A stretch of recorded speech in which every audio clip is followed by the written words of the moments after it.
안녕하세요. 손선남 바르바라입니다.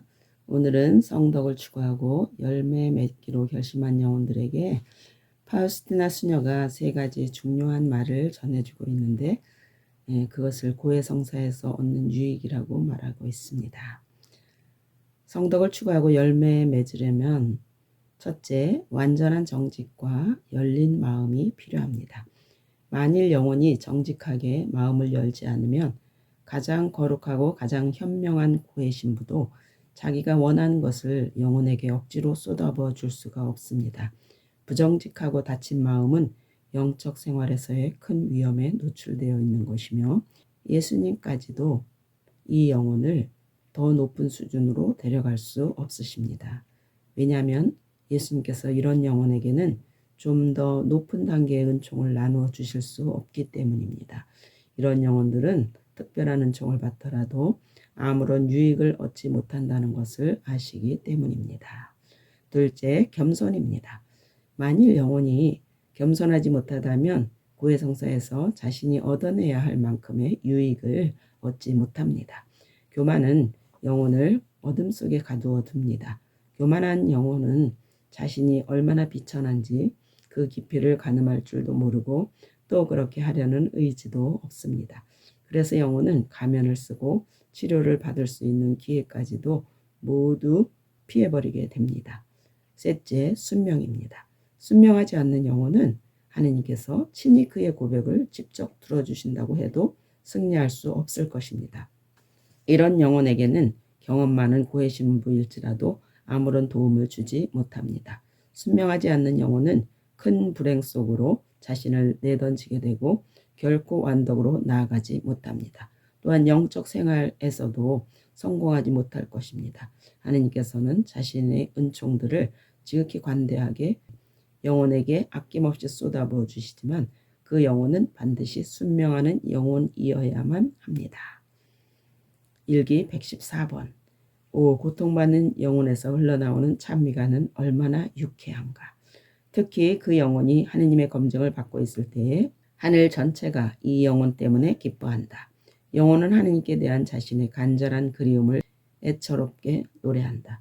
영혼은 하느님으로부터 온 것이기 때문에 무척 아름답다.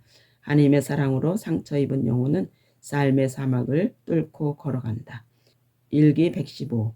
이런 고난을 겪고 헤쳐나온 영혼은 아주 겸손하다. 그 영혼의 순결함 역시 대단한 것이다. 그 영혼은 심사숙고를 할 필요도 없이 어떤 때에 무엇을 해야 하고 무엇을 하지 말아야 하는지를 안다. 그 영혼은 은총의 아주 가벼운 어루만짐도 즉시 느끼고 언제나 하느님께 매우 충실하다. 그 영혼은 하느님을 멀리서도 알아보고 그분 안에서 늘 기뻐한다. 그 영혼은 일반적으로 자신 주변의 다른 사람 속에서 하느님을 금세 알아본다. 순수한 영이신 하느님께서 그 영혼을 순수한 영적인 삶으로 인도하시기 때문이다. 하느님께서 친히 그 영혼을 먼저 준비시켰고 정화시키셨다. 곧 하느님께서 그 영혼에게 하느님과 가까이 지낼 수 있는 능력을 주셨다. 그 영혼은 사랑으로 쉬는 상태에서 주님과 영적인 친교를 나눈다. 그 영혼은 감각을 통해서 자신을 표현할 필요도 없이 하느님께 이야기한다. 하느님께서는 그 영혼을 당신의 빛으로 채워주신다. 일기 55에서 예수의 안드레쉬 신부가 수녀에게 주신 영적 권고입니다. 첫째, 당신은 절대로 이런 내적 영감으로부터 도망치지 말아야 합니다. 그리고 모든 것을 당신의 고해 신부에게 말해야 합니다. 만일 이런 내적 영감들이 적절한 것임을 당신이 알게 된다면 당신의 영혼과 다른 영혼들에게 유익한 것이라면 나는 당신이 그 영감을 따라갈 것을 강력히 권고합니다.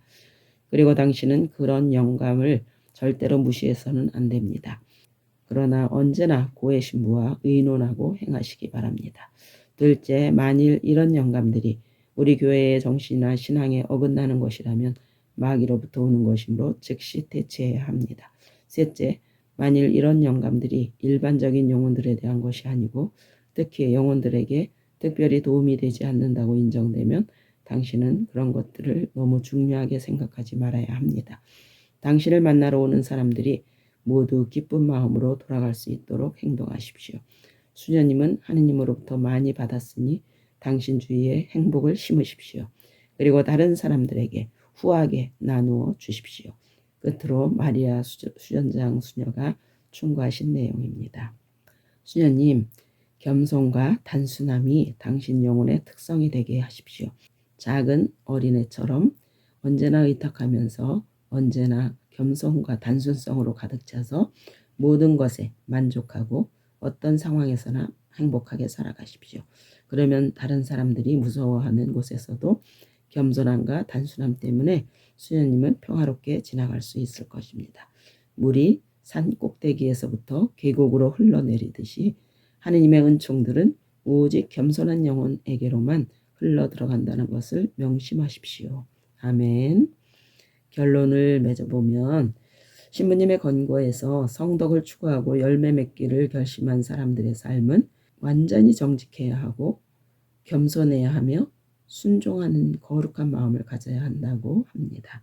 그리고 영적 고통을 받는 사람이 하느님을 참여할 때 하느님께서 기뻐하시고 천국에 있는 모든 이가 기뻐한다고 하니 여러분 모두도 하느님을 기쁘게 하는 삶을 사시기를 바랍니다. 여러분 겸손하게 삽시다. 네, 제가 감기가 걸려서 목소리가 좀 불편하죠? 죄송합니다. 다음에는 더 좋은 영상으로 찾아뵙겠습니다. 감사합니다.